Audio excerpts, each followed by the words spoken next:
Hi everyone.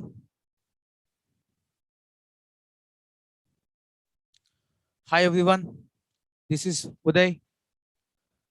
అందరికీ good news. IBPS clerk 2021 notification మనం చెప్పినట్టే వచ్చింది. ఓకే, సో ఇప్పుడు ఈ నోటిఫికేషన్ కి సంబంధించి వచ్చిన మేజర్ చేంజెస్, అలాగే vacancies, fees and other information అనేది మనం చూస్తాం. ఓకే, సో లేట్ చేయకుండా వీడియో అనేది స్టార్ట్ చేద్దాం. సో ఆన్లైన్ రిజిస్ట్రేషన్ డేట్స్ వచ్చేసి ఓకే 7/10 అండ్ 27/10. ఓకే, ఇవి రెండు డేట్స్. ఈ మంత్ 27 వరకు టైం ఉంది. అండ్ ఫీజ్ వచ్చేసి 850 rupees for OC and EWS and OBC and 175 for SC, ST, PWD and ex service man. Okay, అయితే ఒక ఇన్ఫర్మేషన్, ఒక ఇంపార్టెంట్ న్యూస్ చెప్పాలి. అదేంటంటే ఈ నోటిఫికేషన్ అంతకు ముందు వచ్చింది, కానీ తర్వాత మధ్యలో స్టాప్ చేశారు. ఎందుకంటే దీంట్లో కొన్ని మోడిఫికేషన్స్, అలాగే ఎగ్జామ్ ని రీజనల్ లాంగ్వేజెస్ లో కండక్ట్ చేయాలని చెప్పారండి. ఓకేనా, మీకు IBPS, RRB అలాంటి వాటిల్లో మీకు ప్రైమరీ లాంగ్వేజెస్ కింద ఇంగ్లీష్, హిందీ ఉంటాయి. ఓకే, దాంతో పాటు తెలుగు, తమిళ్ ఇలా రాయొచ్చు అనమాట వాటిల్లో కూడా. సో అదే విధంగా ఇప్పుడు ఈ ఎగ్జామ్స్ మనకి ప్రైమరీ లాంగ్వేజెస్ ఇంగ్లీష్, హిందీతో పాటుగా తెలుగులో కూడా అవైలబుల్లో ఉంటుంది అనమాట. అంతకు ముందు ఈ నోటిఫికేషన్ స్టార్టింగ్ లో వచ్చినప్పుడు ఎవరైనా అప్లై చేస్తుంటే వాళ్ళు మళ్ళీ అప్లై చేయాల్సిన అవసరం లేదు. Okay, important point. ఓకేనా, మళ్ళీ అప్లై చేయాల్సిన అవసరం లేదు. అప్పుడు అప్లై చేయని వాళ్ళే మళ్ళీ అప్లై చేయండి. ఓకే, నెక్స్ట్ ఎగ్జామ్ డేట్స్ వచ్చేసి మీకు ప్రిలిమ్స్ ఎగ్జామ్ అనేది డిసెంబర్ లో ఉంటుందండి. ఓకే, ఈ ఇయర్ డిసెంబర్ లో ఉంటుంది. మెయిన్స్ జనవరి కానీ ఫిబ్రవరి కానీ. ఓకే, ఈ 2 months లో ఎప్పుడైనా ఉండొచ్చు. అండ్ అలాట్మెంట్ ఫైనల్ లిస్ట్ అనేది మీకు ఏప్రిల్ 2022కి రిలీజ్ చేస్తారు maximum. Okay, next eligibility criteria అంటే చూసుకుంటే మీకు జనరల్గా డిగ్రీ ఉండాలి first of all. Okay, degree ఉండాలి. లేదు అంటే మీకు కనీసం రిజల్ట్ అనేది 27, ఓకే, ఈ మంత్ 27th అక్టోబర్ కల్లా మీకు రిజల్ట్ అనేది వచ్చి ఉండాలండి. ఓకేనా, మీ వెబ్సైట్, మీ కాలేజ్ వెబ్సైట్ లో రిలీజ్ చేస్తారు కదా, అది ఖచ్చితంగా వచ్చి ఉండాలి. అండ్ కంప్యూటర్ లిటరసీ సర్టిఫికేట్ ఇది కంపల్సరీ ఉండాలి. ఈ సర్టిఫికేట్ ఏంటంటే మీకు కంప్యూటర్ ఆపరేషన్స్ కానీ దాని గురించి సర్టిఫికేట్ అన్నా ఉండాలి. లేదంటే మీ డిగ్రీలో, లేదంటే ఇంటర్మీడియట్ లో దీనికి సంబంధించి ఏదన్నా కోర్స్ కానీ, ఓకేనా, మీకు సబ్జెక్ట్ కానీ ఉండాలి. లేదంటే మీరు ఒకవేళ ఇంజనీరింగ్ చేస్తుంటే అక్కడ మీకు లాంగ్వేజ్ అన్న, కంప్యూటర్ లాంగ్వేజ్ అన్న మీ సబ్జెక్ట్ అయి ఉండాలి. లేదంటే ఇన్ఫర్మేషన్ టెక్నాలజీ ఒకవేళ మీరు చేస్తుంటే మీకు సర్టిఫికేట్ అవసరం లేదనమాట. ఏదైనా మీ ఎడ్యుకేషన్ లో కంప్యూటర్ సర్టిఫికేట్ కానీ, కంప్యూటర్ కోర్స్ కానీ, లేదంటే సబ్జెక్ట్ కింద కానీ వీటికి సంబంధించి ఉండాలండి. ఇది important. Okay, so age limit చూసుకుంటే యాజ్ ఆన్ ఓకే 17. సో ఇదండి, దీని ప్రకారం చూడాలి. సో మినిమం మీకు 20 years ఉండాలి. So maximum 28. సో ఈ మినిమం 20 కానీ మాక్సిమం 28 అయి ఉండాలి. Not later than 1/7/2001. సో ఈ డేట్ తర్వాత మీరు మీ డేట్ ఆఫ్ బర్త్ ఉండకూడదు. ఫర్ ఎగ్జాంపుల్ మీరు 2/7/2001లో మీరు పుట్టుంటే మీరు ఇనెలిజిబుల్ అండి ఎగ్జామ్కి. ఓకే, దీని తర్వాత పుట్టుండకూడదు. అలాగే 2/7/1993 కన్నా ముందు మీ డేట్ ఆఫ్ బర్త్ ఉండకూడదు. ఓకే, సో వాళ్ళు ఇనెలిజిబుల్. ఓకే, ఒకవేళ మీరు మాక్సిమం 28 దాటి ఉంటే కొంతమందికి రిలాక్సేషన్ ఉంది. సో ఎస్సీ, ఎస్టీకి అయితే 5 years వరకు రిలాక్సేషన్ ఉంది. అలాగే ఓబీసీ, నాన్ క్రీమీకి అయితే 3 years వరకు ఇలా రిలాక్సేషన్ ఉంటుందండి. ఓకే, అంటే ఇంకొక 5 years మీరు రాయడానికి అవకాశం ఉంటుంది అనమాట ఇక్కడ ఉన్న కేటగిరీస్కి. ఇది చూసుకోండి ఒకవేళ ఏదైనా 28 దాటి ఉంటే. నెక్స్ట్ వచ్చేసి ఎగ్జామ్ ప్యాటర్న్ అనేది 2 విధాలుగా ఉంటుంది. ప్రిలిమ్స్ అండ్ మెయిన్స్ ఉంటుంది. ప్రిలిమ్స్ అనేది మీకు 100 marks ఉంటుందండి. ఓకే, 100 marks ఉంటుంది maximum. So English 30, numerical ability, arithmetic 35 and reasoning 35 marks ఉంటుంది. అంటే 60 minutes ఉంటుంది. ఒకవేళ పీడబ్ల్యూడి క్యాండిడేట్స్ ఏమైనా ఉంటే వాళ్ళకి 20 minutes ఎక్స్ట్రా ఉంటుంది. 20 minutes, ప్రతి 1 hour కి 20 minutes ఎక్స్ట్రా అనేది ఉంటుంది. నెగిటివ్ మార్కింగ్ ఉంటుంది 1/4, అంటే 0.25. ఓకేనా, మీరు ఒకవేళ ఒక బిట్ తప్పు పెడితే ఆ బిట్ 1 mark పోతుంది. తర్వాత తప్పు పెట్టినందుకు ఎక్స్ట్రా 0.25 కూడా మీకు పోతుందండి. ఓకేనా, సో ఇది మీరు చూసుకోవాలి. సో ఇక మీకు చెప్పాను కదా, ఇక్కడ చూడండి మీడియం ఆఫ్ ఎగ్జామ్ ఇంగ్లీష్ అని చెప్పి ఇక్కడ reasoning and aptitude star mark పెట్టారు. అంటే ఇక్కడ మీ ఇష్టం, మీరు తెలుగు అయితే తెలుగు, తమిళ్ అయితే తమిళ్, ఓకేనా, ఆ లాంగ్వేజ్ లో మీరు రాయొచ్చు ఇక్కడ aptitude and reasoning. Next phase 2 mains అండి. ఓకేనా, మెయిన్స్ మొత్తం మీకు 200 marks ఉంటుంది, 160 minutes ఉంటుందండి. ఓకేనా, 200 marks ఉంటుంది, 160 minutes ఉంటుంది. ఇక్కడ కూడా అంతే. So medium of exam general awareness కానీ, రీజనింగ్ కానీ, యాప్టిట్యూడ్ కానీ ఏ లాంగ్వేజ్ లో రాయొచ్చు. అండ్ నెగిటివ్ మార్కింగ్ కూడా ఉంటుంది. నెగిటివ్ మార్కింగ్ వచ్చేసి 0.25 ఉంటుందండి. ఓకే, 0.25 ఉంటుంది నెగిటివ్ మార్కింగ్. నెక్స్ట్ వచ్చేసి selection procedure.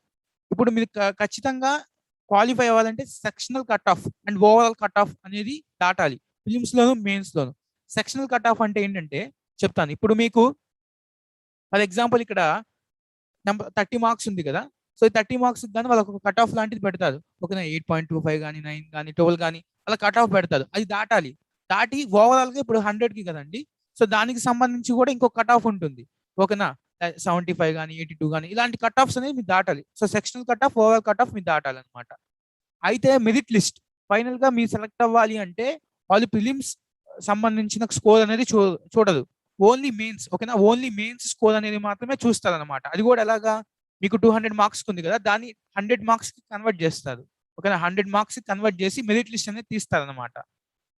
Okay, so how to apply.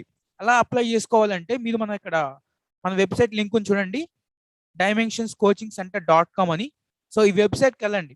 ఇక్కడ మీకు నోటిఫికేషన్ ప్యానల్లోకి వెళ్తే మీకు ఇక్కడ ఉంది చూడండి, IBPS క్లర్క్ 2021.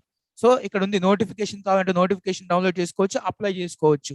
అలాగే మన రిలీజ్ అయిన SBI POకి సంబంధించిన కూడా నోటిఫికేషన్ అప్లై చేసుకోవచ్చు. మీరు ఈ వెబ్సైట్కి వెళ్ళి డెస్క్టాప్ లో మీరు ఇక్కడ గంట సింబల్ కనిపిస్తుంది, బెల్ సింబల్, దీన్ని క్లిక్ చేయండి. క్లిక్ చేస్తే మీకు ఫ్యూచర్ లో అన్ని నోటిఫికేషన్స్ వస్తాయి. అండ్ తర్వాత హాల్ టికెట్స్ వచ్చినా, లేకపోతే ఇంకొక ఎగ్జామ్స్ SSCకి సంబంధించిన కానీ ఏ ఎగ్జామ్స్ అయినా మీరు అప్లై చేసుకోవాలంటే ఈ వెబ్సైట్ నుంచి మీరు అప్లై చేసుకోవచ్చు. అన్ని లింక్స్ అక్కడే ఉంటాయి. హాల్ టికెట్స్ కానీ, అడ్మిట్ కార్డ్స్ కానీ, రిజల్ట్ కానీ అన్ని కూడా ఇక్కడే ఉంటాయి. ఇక్కడ నుంచే అప్లై చేసుకోవచ్చు. ఓకే, నెక్స్ట్ టోటల్ వేకెన్సీస్ చూసుకుంటే, సో నేను ప్రజెంట్ ఆంధ్రప్రదేశ్ వాళ్ళు ఎక్కువగా 3 స్టేట్స్ కి అప్లై చేస్తారు. ఏదో ఒక స్టేట్ కి, ఓకే, 3టికి అప్లై చేయకూడదు. ఈ 3టిలో ఒక దానికి అప్లై చేస్తూ ఉంటారు.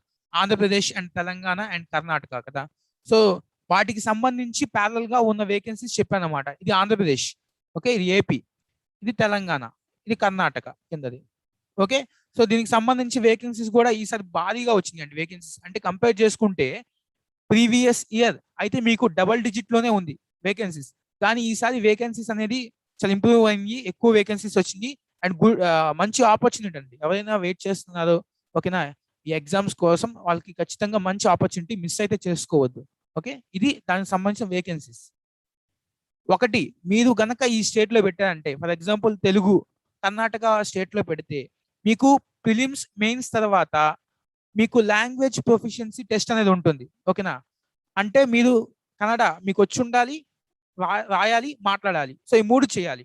అది గుర్తు పెట్టుకొని మీరు అప్లై చేసుకోండి. మేము అది మేనేజ్ చేయగలం అన్నప్పుడు మీరు కర్ణాటక పెట్టుకోవచ్చు, లేదా అదర్ స్టేట్స్ కూడా, తమిళనాడు కూడా పెట్టుకోవచ్చు. మీరు అక్కడ లాంగ్వేజ్ అనేది నేను చేయగలను, మేనేజ్ చేయగలను అన్నప్పుడు.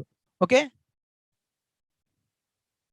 నెక్స్ట్ అదర్ ఇంపార్టెంట్ పాయింట్స్ వచ్చేసి, మీకు ప్రిలిమ్స్ అప్పుడు అంతకుముందు హాల్ టికెట్ వాళ్ళు తీసుకునేవాళ్ళు, కానీ ఇప్పుడు హాల్ టికెట్ తీసుకోరు. మీరు మీ హాల్ టికెట్ తో పాటుగా మీరు ఐడి కార్డ్ ఒకటి ఇస్తారు కదా, జిరాక్స్, ఆధార్ కానీ, పాన్ కార్డ్ కానీ, అది వాళ్ళు వెరిఫికేషన్ చేసి మీకు స్టాంప్ వేసి ఇస్తారండి. ఓకేనా, అదే మీరు మెయిన్స్ కి తీసుకెళ్ళాలి. ఓకే, ఖచ్చితంగా అదే తీసుకెళ్ళాలి, వేరే తీసుకెళ్ళకూడదు. జిరాక్స్ ఖచ్చితంగా అది మ్యాండేట్ అది అండ్ ఇంపార్టెంట్. ఎగ్జామ్ అవ్వగానే మీరు అది సేఫ్ గా ఎక్కడైనా ఉంచుకోండి. ఓకే, నెక్స్ట్ ఎగ్జామ్ సెంటర్స్ వచ్చేసి మీకు ఆంధ్రప్రదేశ్ గురించి చెప్తున్నాను. ఆంధ్రప్రదేశ్ మాక్సిమం అన్ని డిస్ట్రిక్ట్స్ లో ఉంటాయండి సెంటర్స్ అనేది. సో మీరు ఎక్కడి నుంచైనా రాయొచ్చు. మెయిన్స్ కి మాత్రం ఈ 4 సెంటర్స్ అనేది అవైలబుల్ లో ఉంది, గుంటూరు, కర్నూలు, విజయవాడ, విశాఖపట్నం. సో మీకు ఎక్కడ ఏది దగ్గరగా ఉంటుంది అనుకుంటే అక్కడ మీరు అప్లై చేసుకోండి మెయిన్స్ కూడా. ఓకే, సో ఫైనల్ గా వచ్చేసి ఇది ఇంపార్టెంట్ నోటిఫికేషన్. ప్రీవియస్ ఇయర్ మీద కంటే కూడా ఎక్కువ జాబ్స్ అనేవి, ఎక్కువ వేకెన్సీస్ ఉన్నాయి. సో ఎవరు టైం వేస్ట్ చేసుకోవద్దు. సో మన స్టూడెంట్స్కి కానీ అదర్ స్టూడెంట్స్కి కానీ నేను చెప్పదలుచుకున్నది ఒకటే, ఓకేనా, టైం అయితే వేస్ట్ చేయొద్దు. మాక్ టెస్ట్లు ఉంటాయి, మాక్ టెస్ట్ రాయాలి. మనం already mock test series start చేసాము. ఓకేనా, రోజు కూడా ఆఫ్టర్నూన్ ఎగ్జామ్స్ జరుగుతున్నాయి. సో దానికి సంబంధించి మీరు వచ్చి ఇక్కడ రిజిస్టర్ అయ్యి ఎగ్జామ్స్ అనేవి రాయండి. ఓకేనా, అండ్ ఇప్పుడు వీటికి సంబంధించి ఈ బ్యాంక్ సంబంధించి నోటిఫికేషన్స్ కానీ, అండ్ IBPS PO కూడా రాబోతుంది కాబట్టి వాటికి SBI PO కూడా వచ్చింది. సో ఇలాంటి బ్యాంకింగ్ నోటిఫికేషన్స్ అన్నింటినీ దృష్టిలో పెట్టుకొని ఒక బ్యాచ్ స్టార్ట్ చేశారు. ఓకేనా, ఇది మెయిన్లీ ఫోకస్ అపాన్ బ్యాంకింగ్ అండి. ఓకేనా, దాని మీద స్టార్ట్ చేశారు అండ్ SSC అన్నిటికీ ఉపయోగపడుతుంది. సో ఎవరైతే డిలే చేయకుండా జాయిన్ అవ్వాలి అనుకుంటే దీనికి జాయిన్ అవ్వచ్చు. 18th నుంచి స్టార్ట్ అవుతుంది. ఆల్రెడీ ఇంకా మిగతా బ్యాచెస్ కూడా స్టార్ట్ అయ్యాయండి.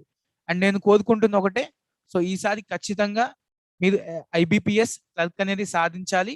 ఓకే, అది కోరుకుంటున్నాను స్ట్రాంగ్ గా. Okay, thank you.